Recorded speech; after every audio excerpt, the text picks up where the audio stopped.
What's up, everybody? So I am sitting down and having some real talk with you guys.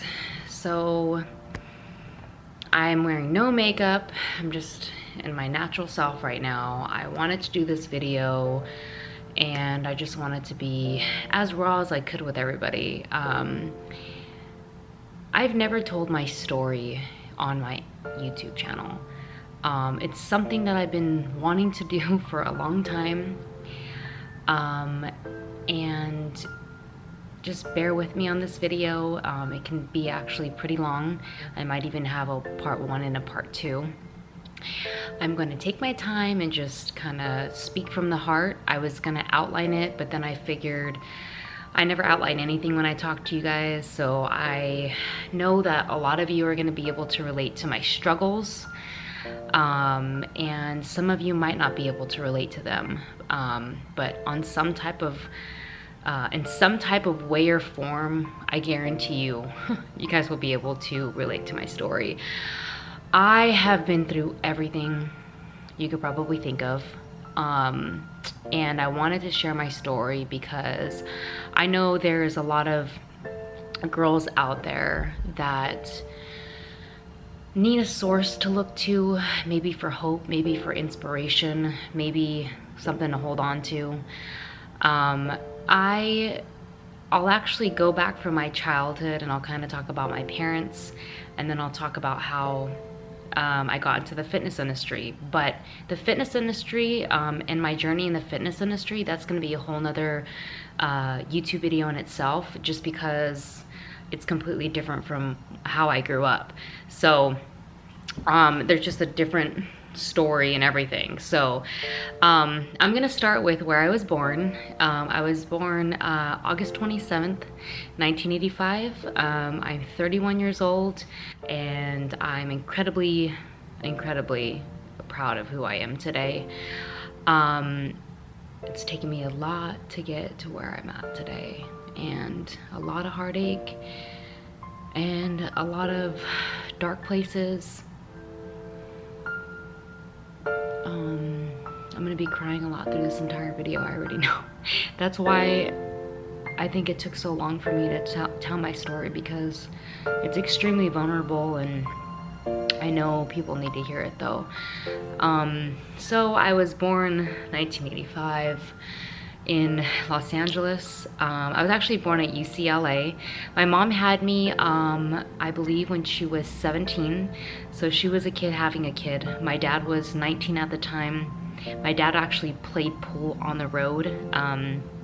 Pool, like on the pool tables and stuff like that. People used to front money.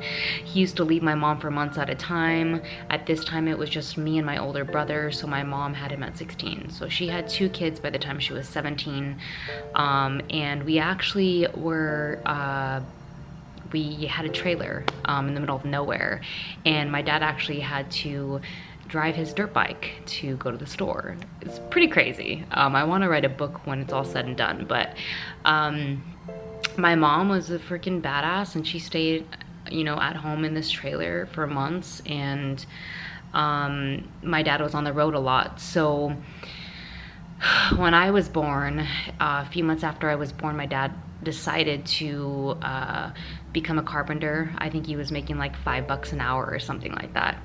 So he tells the story. And my mom and just didn't want to be home by herself anymore. So my dad hung up his pool stick and he started carpentry. From there, I'm just gonna kind of tell you guys faintly things that I remember as a kid. I don't think we all remember our childhood too much. But I actually, geez, from what I can remember, from there we lived in Lake Elsinore, which is near LA. And we moved to Northern California, which is where I basically grew up.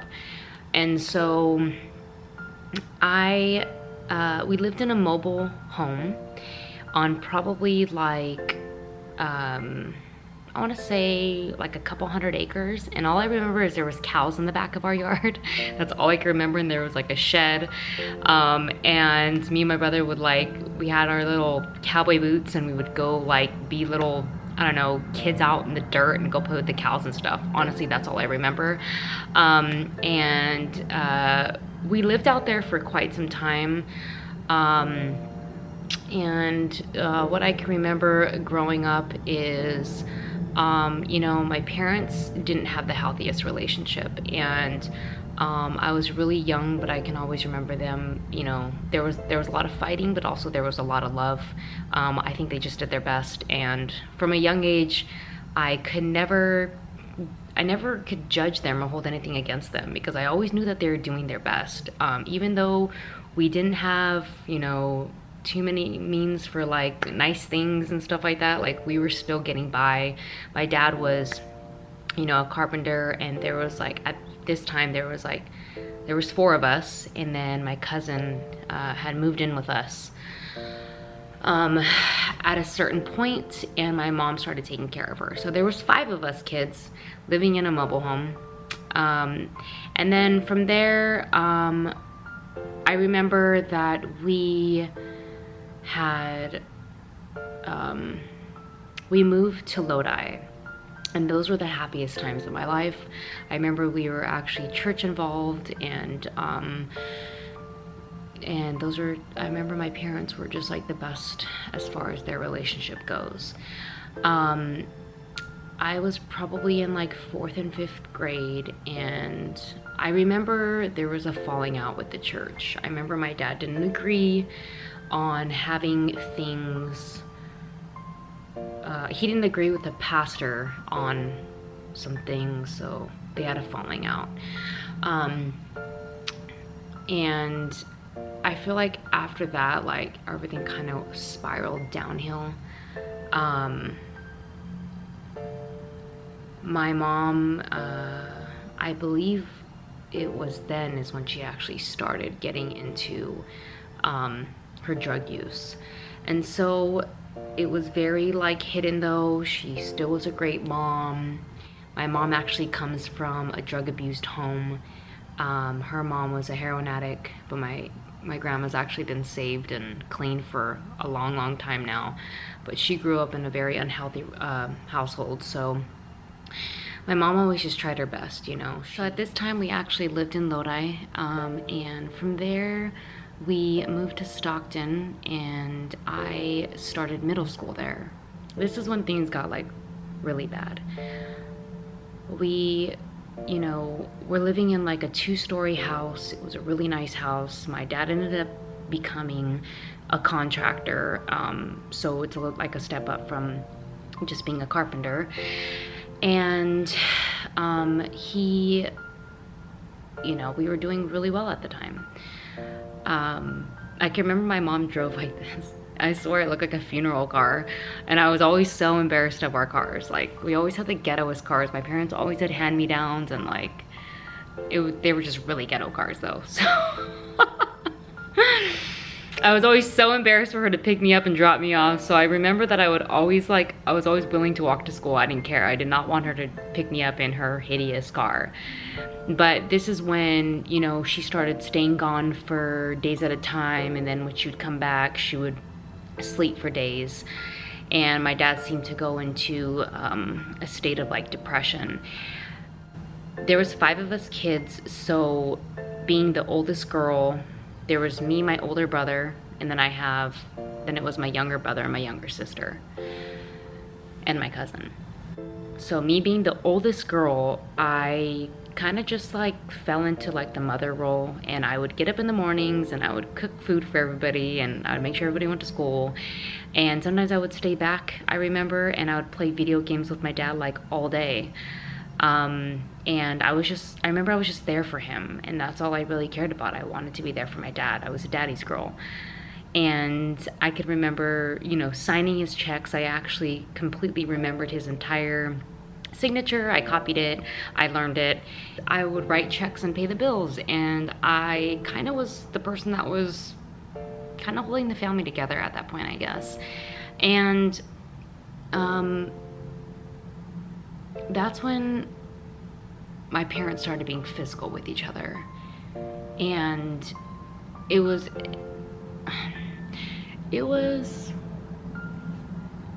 crazy. I don't even know how to explain it. Like, I remember my mom would leave and my dad would just be so desperate. He didn't want her to leave. And we all knew like we weren't gonna see her for a few days. And I can remember when he started being physical and holding her down and wouldn't let her leave outside the front door. There was a couple times I remember when, you know, she was laying flat on her back and my dad was, you know, being physical. I think I remember he was choking her at one point and she was telling us to call the cops and he was saying, no, don't call the cops. Can you imagine how hectic and crazy that was when you're like 11 years old and all your brothers and sisters that are even younger than you or we're just sitting there standing, like still looking at them like, what are we supposed to do? Like, obviously we're not gonna call the cops because dad said not to call the cops and mom said to call the cops. It's like, it was crazy. So that went on for like a long time, for like a good year. And I remember my dad would bring me inside the garage and he actually had speakers in her car, hidden microphones, and he would let me hear what she was up to. I didn't know if it was he wanted me to be on his side. I didn't know if he was venting to me because my dad didn't really have too many friends. You know, he was working all the time. He was a family man. He did have people like within the church, but then after we left the church, it just wasn't the same. And I can remember my dad really kind of just leaning on me at this time. I didn't understand it, but I just knew I needed to be there for him. And so one day, literally, my dad came in and he said, we are moving. And within 12 hours, his entire crew, his construction crew, like 8 guys, moved our entire house out within 12 hours. My dad had enough. He didn't want to be in the area anymore. He had started following my mom and just staying up all night to the hours and basically like stalking her. And you know, he was heartbroken and I didn't blame him. I mean, what are you gonna do, you know? Like, he was desperate. And I can remember we were moved out in 12 hours, which is traumatizing for kids. Very, very traumatizing. And that was kind of just my life. Like, we moved all the time. And it was always based on my parents' relationships, it felt like, for the most part. So we moved, and I remember we stayed in my aunt's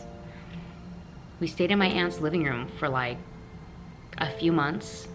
And this is my dad's sister.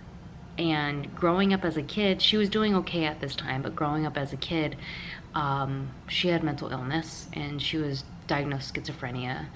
And she was a really good person though. At the time we had moved in with her, she was doing okay. I think we stayed in her living room for a couple months. All of us 5 kids and my dad. So we ended up finding a place in San Jose and we lived there for about a year. And this was when I was in 7th grade, I think. It was 7th grade when we moved. And this place was so ghetto. Like, it was always up and down. Like, we live in a nice place, we live in a bad place. We live in a nice place, not a bad place. Not like super nice, but like, you know, mediocre. And then this place in San Jose was really, really ghetto though. Like, I remember me and my mom had came back into the picture, and this was after like several months, and we would wait with Raid, I think that's what it's called, and we had cockroaches, mice, like any type of rodent, you name it, we had it. And it started becoming like a, not like a game, but like me and my mom would sit there for like 3 hours and like raid like rats and like cockroaches and stuff like that. So that's how bad this place was, okay? And we you know, we were just surviving as a family again. My mom was back in the picture. We were surviving as a family again. I remember a couple times like our heater had even gotten turned off and we could see our own like breath, you know, in our house. And that was crazy. But we had enough blankets to be warm. So that was always a good thing.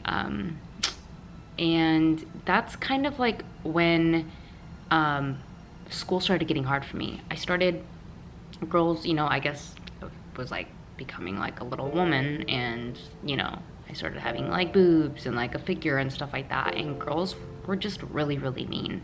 Especially if you're a new girl, girls can be so mean. So it was always so hard to fit in like to a new school. I swear, like when I have kids, I will be stable. I will not move because I know how it feels. So we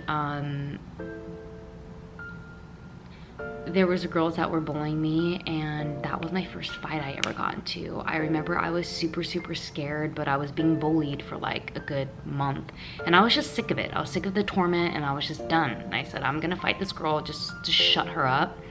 So I fought her, and then after we were done fighting, I said, you know, like, are you happy now? I don't even know why we fought. I think it had to do with something like the guy that she liked ended up liking me or something. I have no idea. We were like friends, and then she completely turned on me, and we ended up fighting, and that was my first fight. So I was a freaking beast. I have to say, I was a beast. But she was experienced. She came with her hair in braids, like all this stuff, whatever. So from the San Jose house, I remember my dad got his first brand new truck. It wasn't brand new, but it was used, and it was the first family truck, and it was like the nicest car we had. And within we were all like so proud. And within a couple months, our entire garage had actually started on fire, and a neighbor woke us up, and luckily we got out in time before the smoke had got us. So I remember just standing there in the front yard and watching like the entire garage of my dad's new truck go up in flames, and that was pretty traumatizing. From what I can remember, I ended up going and living with my cousin at this time. My cousin was my mom's sister's daughter, and we were about the same age, and we were really, really close. And I ended up going and living with her. I don't remember the exact facts and why I started living with her. I know that my house wasn't as stable, and I think my aunt had seen that, and she asked me if I like wanted to go live with her. So I said yeah. So I ended up going to another middle school, and I remember that this is when I started running, just randomly just started running. I would run around the park, and this is when I actually started my 1,000 sit-ups a night, because I had a crush on this boy at that middle school, and he liked girls with six-packs. So I started doing 1,000 sit-ups a night for 2 months. I think that's the first time I had ever had a taste of dedication and what hard work was.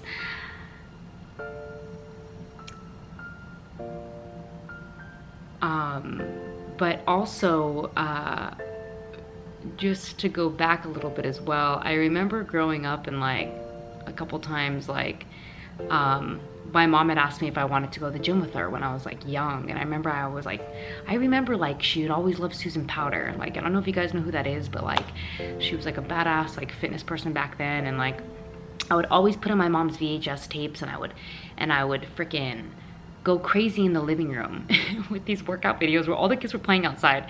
And I remember one time I hadn't eaten that much that day, and I think I had to be like in 4th grade. I think I was like 8 or 9, and I fainted in the living room, and my cousins like ran in, and like everybody ran in, and it was like a big deal. But like I had worked out so hard that I like fainted. I don't even know. So I guess I was always a diehard fitness person, even at a young age. I just didn't know it yet. But anyway, this middle school that I was going to as well is when these girls, another group of girls, wanted to fight me. So, because I was the new pretty girl again. So I walked straight up to them, and I told them like, let's fight. Like, I'm not gonna go through the bullying, and I'm not gonna do this. So let's just fight one at a time. I think there was like there was probably about a dozen of them in the corner of the school, and everyone's like, they want to fight you, blah blah, they're gonna jump you, all this. So I just walked right up to them by myself, and I was super scared, for sure. But I remember the girl came up to me and she said, the main girl, and they were pretty gangster, and she's like, we're not gonna fight you, like, I have a lot of respect that you even like came up and said anything to us, like, you got balls, like, no one's gonna mess with you. And so that was that. But I can also remember when I lived with my cousin, and I forget how it came up, but it was the first time I had ever told anybody about this. I didn't even know what it was at the time. I was, I think, like 12, and I was living with my cousin, and I remember I told her about my uncle and about like what he used to do to me. And she kind of just like sat down and didn't know what to say, and I said, what? And she said, Jessica, like, you were molested for years. And it was crazy because I had blacked this out. I think I was probably, I don't even remember. I had to be like 6, 7, 8 or something. And she said, yeah, Jess, like, no wonder, like, when we played church, he always wanted you to be his wife, and he was always like protective of you, and like, and I honestly thought getting molested meant, like, I always thought it was rape. I didn't know, I wasn't educated, I had no idea what that meant. I never even knew I was a victim. And I just know there's so many people out there, maybe you guys have been through similar things, maybe girls are going through it right now and they don't understand it, but I didn't understand it. It's almost like you felt like a part of it because it was happening, and they make you feel like you're their girlfriend or something. It's really sick, actually. And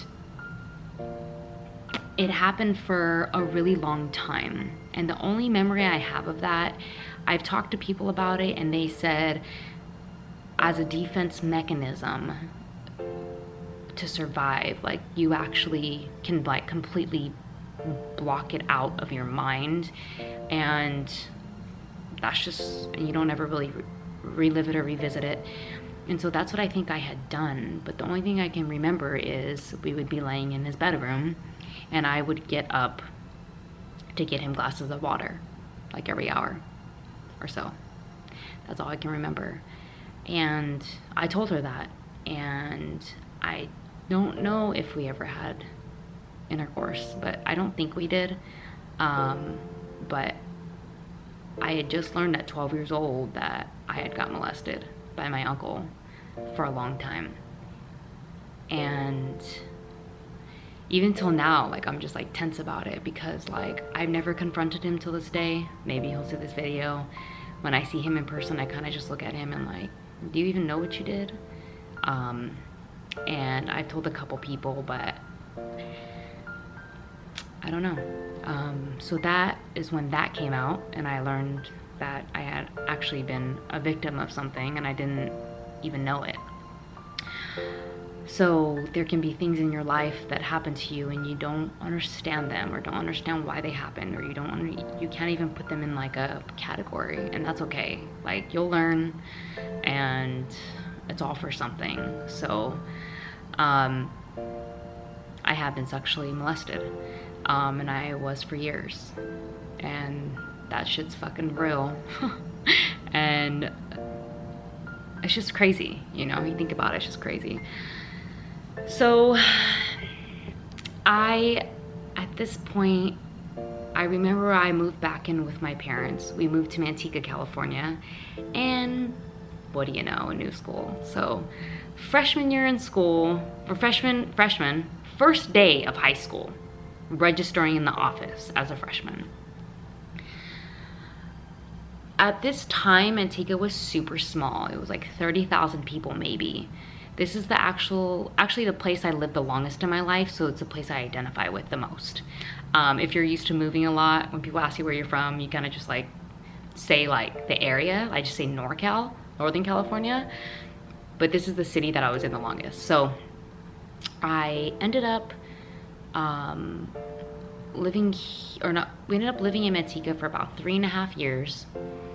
And freshman and sophomore year were pretty rough for me. I remember I got in a few fights, and I can remember I actually beat the crap out of this big girl, and then nobody messed with me after that, which was nice. I remember I stood up and I was like, do you want more? Like, are you done bullying me? Like, I'm done. Like, I don't want to do this. Like, I don't want to fight. Like, don't you understand? I'm a lover, not a fighter. Gosh. And she didn't want anymore. And then nobody messed with me in high school after that. I kind of just made my stamp like right in the beginning.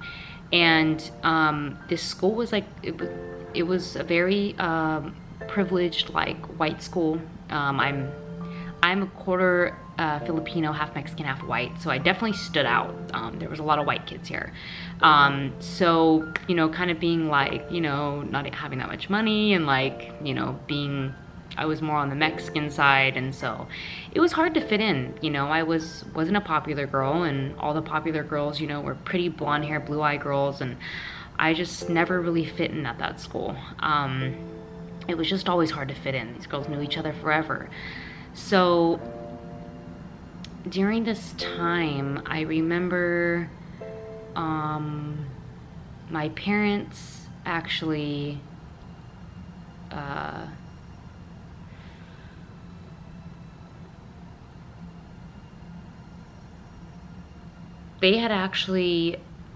my mom had actually moved out into an apartment down the street, and this was after a couple years of living in Antigua, and she had actually finally moved out and got her own place. There was a lot of us kids that went and lived with her, and I remember this is when me and my mom started getting in a lot of physical fights.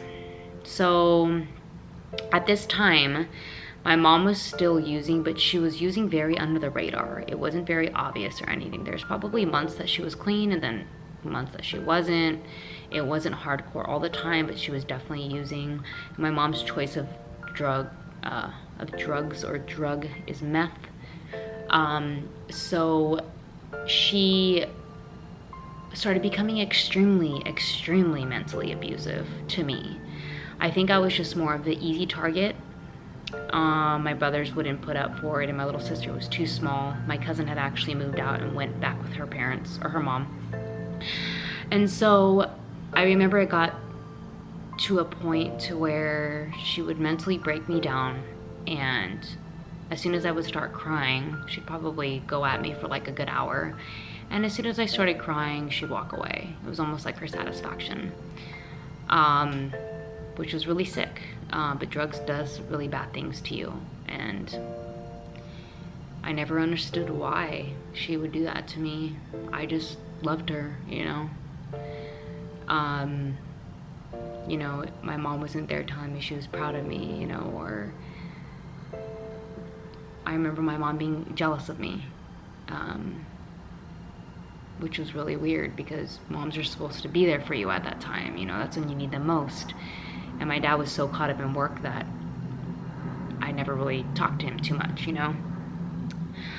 So I was really, you know, alone at this time, and I remember there was a couple times when I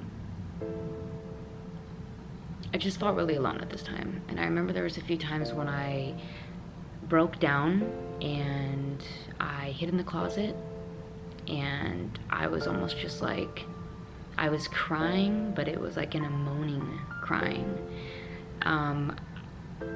I think I had a mental breakdown, and I just couldn't handle my mom's mental abuse anymore. Like, my mind couldn't even handle it. Like, she just broke me down a couple times. Like, I'm a very strong person. I started becoming very strong against it, but her words are just really just pierced me, you know, because I loved her. And so they affected me really bad. So there's a couple times that I was in the closet, and my dad actually called the cops one time on her. This is when it was more of a battle between them. It wasn't even about us kids. It was more of them getting back at each other. So there was a lot of mental abuse that went on there for months and endless hours, and I cried a lot. So I'm not afraid of crying because I cried a lot.